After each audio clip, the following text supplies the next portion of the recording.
Okay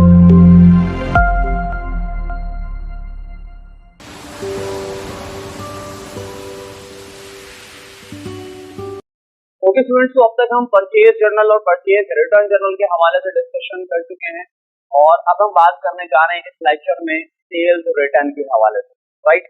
अच्छा, purchase journal में जिस तरह हमने काम किया था सेम वैसे ही हम सेल्स जर्नल में भी काम करेंगे। मतलब क्या है इस बात का, देखिए परचेज जर्नल में हमने रिकॉर्ड की थी वो ट्रांजैक्शन या वो ट्रांजैक्शन जिनका ताल्लुक मर्चेंडाइज से था, यानी हम मर्चेंडाइज खरीद रहे थे और वो भी कौन सी मर्चेंडाइज जो उधार पर हम खरीद रहे थे उसको रिकॉर्ड कर रहे थे कहाँ पर, परचेज जर्नल में। सिमिलरली हम सेल्स जर्नल में वो ट्रांजैक्शन रिकॉर्ड करेंगे जिनका ताल्लुक मर्चेंडाइज की मर्चेंडाइज के बेचने से, खरीदारी से नहीं बेचने से ताल्लुक है। इस सेल्स जर्नल ना, नाम क्या इसका, सेल्स जर्नल। तो सेल्स जर्नल में हम वही रिकॉर्ड करेंगे जो हमने माल बेचा होगा, यानी गुड्स बेची होगी, यानी मर्चेंडाइज बेची होगी, और वो भी ऑन क्रेडिट कैश वाली ट्रांजैक्शन हम यहाँ पर रिकॉर्ड नहीं करेंगे। अगर माल उधार पर बेचा गया तो हम सेल्स जर्नल में रिकॉर्ड नहीं करेंगे। जैसे हमने परचेज जर्नल में बात की थी कि वो मर्चेंडाइज जो कैश पर खरीदी गई है उसको हम परचेज जर्नल में रिकॉर्ड नहीं करेंगे। तो इसी तरीके से सेल्स जर्नल में भी वो मर्चेंडाइज जो कैश पर बेची जाएंगी वो सेल्स जर्नल में रिकॉर्ड नहीं की जाएगी, राइट। तो एक एग्जांपल है, क्वेश्चन लेते हैं और क्वेश्चन से हम बात को और ज्यादा बेहतर अंदाज में समझने की कोशिश करते हैं। चलो भाई क्वेश्चन में रीड कर लेता हूँ। क्वेश्चन क्या आपके पास, following are the selected transactions of deluxe furnishing company for the month of March 2004। आपको ये इंफॉर्मेशन दी जा रही है 2004 का साल है आपके पास और मंथ कौन सा है, मंथ है आपका मार्च का, और आपके पास नीचे कुछ ट्रांजैक्शन हैं मंथ के, मार्च के मंथ की। तो एक एक करके ट्रांजैक्शन पढ़ते हैं। सबसे पहले जो ट्रांजैक्शन आपके पास मौजूद है वो क्या है कि मार्च की 4 तारीख को आपसे कहा जा रहा है कि सोल्ड मर्चेंडाइज। अच्छा एक काम करते हैं, पहले हम बना लेते हैं अपने पास फॉर्मेट, फिर हम ट्रांजैक्शन फॉर्मेट बना लेते हैं। तो क्या होगा भाई, कंपनी का नाम लिखा जाएगा deluxe furnishing company,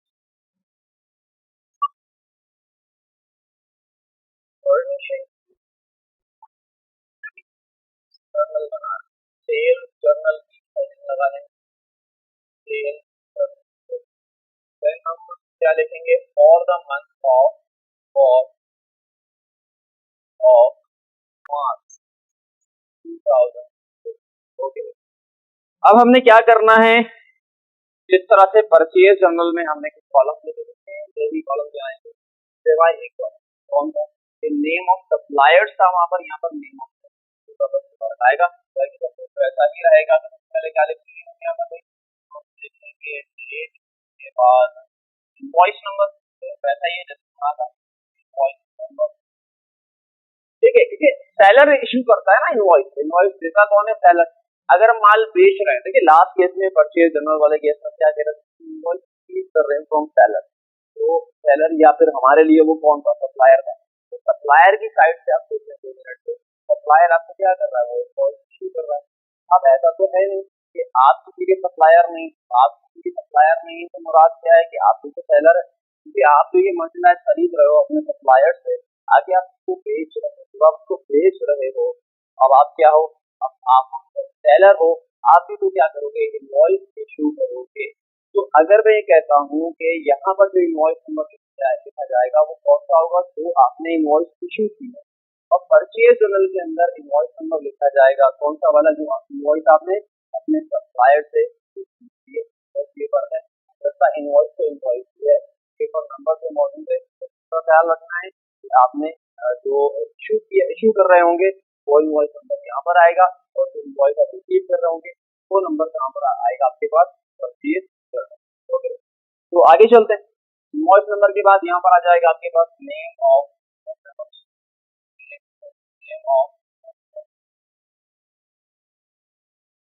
post reference and, तो इस तरह से इसको ड्रॉ कर लेते हैं हम अपने पास से।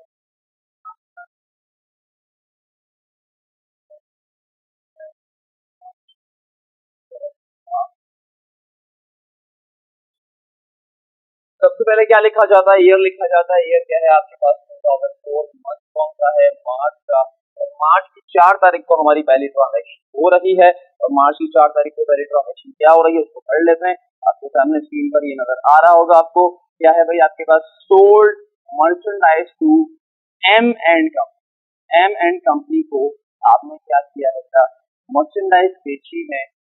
और मैं एक बात और यहाँ पर बताना जरूरी है, अगर आपको पार्टी का नाम बता दिया जाए, पार्टी का नाम क्या होगा, सप्लायर का नाम बता दिया जाए, कस्टमर का नाम बता दिया जाए, सप्लायर का नाम क्या है, कस्टमर का नाम होगा सेल्स। मैं सप्लायर का कस्टमर कह रहा हूँ कि परचेज जनरल में भी बात करना चाहता है। अगर नाम बता दिया गया है आपको और कुछ नहीं लिखे, कैश पर बेचा है या कैश पर खरीदा है या चेक इशू किया है या चेक रिसीव किया है, ऐसी कोई बात नहीं लिखी, जस्ट पार्टी का नाम लिख दिया, मतलब या तो सप्लायर का नाम लिख दिया या तो कस्टमर का नाम लिख दिया। इट इज अंडरस्टूड कि वो ट्रांजैक्शन जो है वो उधार की ट्रांजैक्शन, आपने उसको उधार की ट्रांजैक्शन मानना है, राइट। ओके भाई, अब यहाँ पर इसके साथ साथ आपको इनवॉइस नंबर भी बता दिया है। इनवॉइस नंबर है 633 और आगे आपको अमाउंट भी लिखी हुई नजर आ रही है, दैट इज 29,000। मतलब जो एम एंड कंपनी को हमने माल बेचा है वो 29,000 का बेचा है और इनवॉइस जो हमने इनको इशू की है वो क्या है भाई, 633 का नंबर है। तो 633 हम यहाँ पर उसका नंबर लिख देंगे, invoice number 633। Name of customer क्या है, एम एंड कंपनी, ये आपका कस्टमर है, इसका नाम आपने यहाँ पर लिख दिया। उसके बाद क्या आपके पास अमाउंट आपने लिख दी, दैट इज 29,000। ओके, नेक्स्ट पढ़ते हैं। उसके बाद है मार्च की 6 तारीख। मार्च की 6 तारीख को आपने क्या किया, sold merchandise Nawab and sons. Nawab and sons इस पर आपका कस्टमर है, आपने उसको माल बेचा है। इनवॉइस जो आपने इशू की है, इनवॉइस का नंबर है 634 और आपने उसको माल बेचा, उसकी अमाउंट कितनी है, 32,800। ओके भाई, डेट हम डालेंगे सबसे पहले मार्च की 6 तारीख, क्या गई मार्च की 6 तारीख, और उसके साथ साथ हम लिखेंगे यहाँ पर invoice number, that is 634 and the next one is आपने नेम ऑफ कस्टमर लिखना है और वो क्या है, Nawab and sons. Nawab and sons और यहाँ पर आ जाएगी आपके पास अमाउंट, दैट इज 32,800। ओके भाई, आगे बढ़ते हैं। मार्च की 9 तारीख पर आपसे कहा यह जा रहा है कि sold merchandise to and company और इसकी जो इनवॉइस है, इनवॉइस नंबर इनवॉइस इशू किया है उसका जो नंबर है वो है 635। तो माल बेचा हमने 35,000 का, सेम वैसे ही काम करेंगे, बार मार्च नंबर डालते हैं, डेट है वो डाल देंगे, वो भी चलेगा। तो मार्च की 9 तारीख को आपके पास इनवॉइस नंबर क्या था, 635 चलवाइए। तो अब क्या होगा आगे, उसके बाद रईस एंड कंपनी का नाम है, रईस एंड कंपनी। अच्छा भाई, उसके बाद आप इसकी लिख लेंगे अमाउंट और वो है 35। तो आगे चलते हैं, आगे क्या है आपके पास, मार्च की 12 तारीख को फिर कहता है sold merchandise to MM and sons. Sold merchandise to MM and sons और ये किस तारीख पर हुआ है, मार्च की 12 तारीख पर। मार्च की 12 तारीख आप लिखेंगे यहाँ पर, इसकी जो इनवॉइस लिखी हुई, इनवॉइस नंबर आपको दिया हुआ है वो है आपके पास 637। इनवॉइस नंबर है 637 और यहाँ पे जो आपका कस्टमर है उसका नाम है एमएम एंड सन्स। एमएम और इसको जो आपने माल बेचा है वो कितने का बेचा है माल आपने, ये बेचा है भाई आपने 10,000 और। ओके भाई, आगे पढ़ लेते हैं। नेक्स्ट आपको जो बताया जा रहा है वो मार्च 30 तारीख को बताया जा रहा है कि आपने जो वो माल बेचा है, किसको माल बेचा है आपने, राजा ब्रदर्स को आपने माल बेचा है। और ये जो माल आपने बेचा है किस तारीख पर बेचा है, मार्च की 30 तारीख पर, उसका इनवॉइस नंबर है 640। मार्च की 30 तारीख को आप ये माल बेच रहे हैं, इनवॉइस नंबर है 640 और ये है आपका भाई सप्लायर सॉरी कस्टमर का नाम क्या है, राजा ब्रदर्स, ठीक। और इसकी जो अमाउंट है वो है भाई 13,200 रुपए, 13,200 माल, ठीक है भाई। तो ये है हमारा सेल्स जर्नल, तो अभी फाइनलाइज करना है, अभी तो जस्ट हमने इसे रिकॉर्ड किया, तो करना क्या है उस बात को अपना। ओके, तो अब हमारा काम क्या होगा, जब हम इसमें ये तमाम चीजें, ये तमाम ट्रांजैक्शन रिकॉर्ड कर लेंगे तो फिर हमने क्या करना है, ये वाला जो अमाउंट का कॉलम है इसका आप क्या करेंगे, टोटल करेंगे। मैंने टोटल कर लिया और वो कितना आपके पास 1,41,500। इसका मतलब क्या है कि पूरे मंथ के दौरान हमने जो टोटल माल बेचा है वो कितने रुपए का बेचा है, 1,41,500 का बेचा है। और ये वो माल है जो हमने उधार पर बेचा है, इसमें कैश वाली सेल्स इंक्लूडेड नहीं है, इसमें सिर्फ और सिर्फ क्रेडिट सेल्स इंक्लूडेड है। क्रेडिट सेल्स से मुराद क्या है, जो माल हमने उधार पर बेचा है, तो वो कितना है, 1,41,500 रुपए का। राइट।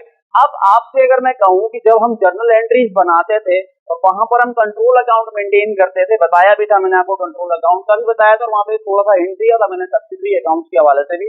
अब देखिए यहाँ पर तो सारी डिटेल्स आपके पास अलग अलग है ना, हर कस्टमर की, हर कस्टमर का नाम अलग अलग है भाई।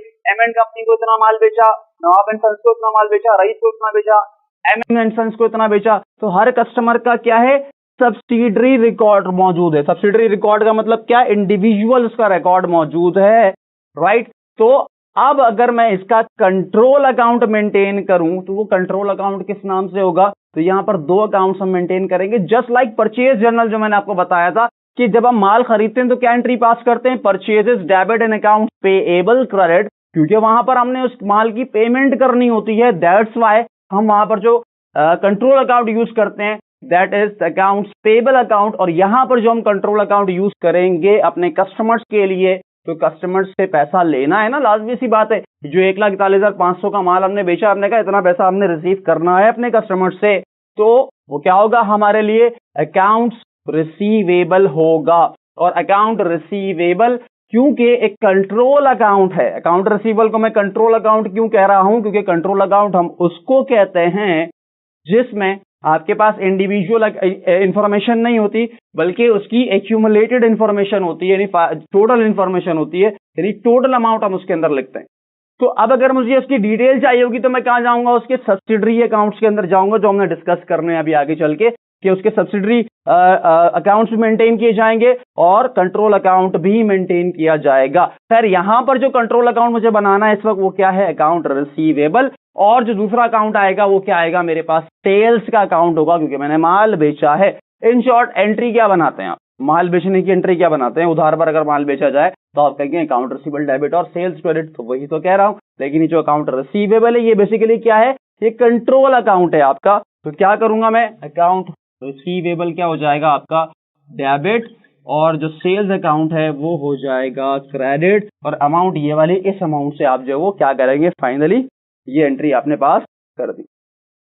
और ये यहां से उठकर कहां चला जाएगा, यहां से उठकर कहां चला जाएगा, इसके बन जाएंगे, क्या बन जाएंगे भाई, कंट्रोल अकाउंट्स बन जाएंगे। कंट्रोल अकाउंट से क्या मुराद है, डायरेक्ट अकाउंट रिसीवेबल का अकाउंट बनेगा। अकाउंट से क्या मुराद है, मैं अकाउंट किसको कह रहा हूं, जो टी अकाउंट आप लोग बनाते हैं मैं उसी की बात कर रहा हूं, कुछ और नहीं है यहाँ पर। उसको स्टैंडर्ड फॉर्म में भी बना सकते हैं, उसी को हम टी फॉर्म में भी बना सकते हैं, कोई मसला नहीं है। तो स्टैंडर्ड फॉर्म में बनाए, टी फॉर्म में बनाए, दोनों चीजें अलाउड हैं, कोई प्रॉब्लम वाली बात नहीं है। राइट। तो चूंकि मैंने आपसे कहा है कि मैं जो अकाउंट्स हैं वो बाद में डिस्कस करूंगा, पहले मैं जर्नल्स को समझा दूं सारा कि जर्नल्स कौन कौन से हैं। तो परचेज जर्नल मैंने समझा दिया, परचेज रिटर्न जर्नल कैसे बनेगा वो बता दिया, सेल्स जर्नल कैसे बनेगा वो बता दिया। अब अगला जो आगे बात करने जा रहा हूं वो सेल्स रिटर्न जर्नल के हवाले से बात करने जा रहा हूं। एक और अहम बात, मैंने आपसे कहा था कि यहां पर क्या होता है, पेज नंबर होता है आपके पास। भाई देखिए एक जर्नल है ना, उस जर्नल का पेज नंबर है 1 2 3 4 5 6 7 8। तो कौन से पेज नंबर से हमने इंफॉर्मेशन उठाई है उसको लिंक करेंगे, जाकर कहां से लिंक करेंगे, उसके अकाउंट से लिंक करेंगे कि भाई ये जो अकाउंट में पोस्टिंग हुई है ये कौन से जर्नल से हुई है पहली बात, और किस पेज नंबर से उठाकर आपने ये पोस्टिंग की है यहां पर। तो पूरी इंफॉर्मेशन हम अकाउंट से क्या करेंगे, लिंक करेंगे, ताकि एक रेफरेंस बन जाए दोनों के दरमियान में, ताकि ट्रेस कर सकें आसानी से, हम डबल चेक कर सकें चीजों को। तो इस वजह से हम क्या करते हैं, यहाँ पर यहाँ पर जो जर्नल है उसका नंबर भी लिखेंगे। होना कुछ नहीं है, बस एक छोटा सा नंबर यहाँ पर लिख दिया जाएगा जो आपको सवाल के अंदर बता दिया जाएगा। बच्चों के सवाल ये होते हैं, सर सवाल में बताएगा जर्नल का नंबर, यकीनन बताएगा, आपने खुद एज्यूम नहीं करना है। जो सवाल में बताया गया होगा जर्नल का नंबर वो आपने लिखना है, और अगर सवाल में नहीं बताया गया तो कुछ भी लिखने की जरूरत नहीं है आपको, क्योंकि इन्फॉर्मेशन है ही नहीं आपके पास। ठीक है, तो अगर आपके पास जर्नल का नंबर होगा तो वो आप यहाँ पे लिखेंगे, और मोस्टली क्वेश्चन के अंदर आपको बताया जाता है कि भाई जर्नल का नंबर ये है, अकाउंट नंबर ये जहाँ पर कंट्रोल अकाउंट नंबर ये है जहाँ पर आपने क्या करना है, इसको पोस्ट करना है। तो सारी इन्फॉर्मेशन आपको सवाल में बता दी जाएगी। खैर अगले लेक्चर में बात करते हैं सेल्स रिटर्न जर्नल पर, और उसके बाद फिर हम ये सारी बातें करेंगे कि जर्नल नंबर क्या है, अकाउंट नंबर क्या है, और उसके बाद सब्सिडरी अकाउंट्स किस तरह मेंटेन होंगे, कंट्रोल अकाउंट किस तरह मेंटेन होगा, ये सारी बातें उसके बाद डिस्कस करेंगे। तो मिलते हैं आपसे अगले लेक्चर में।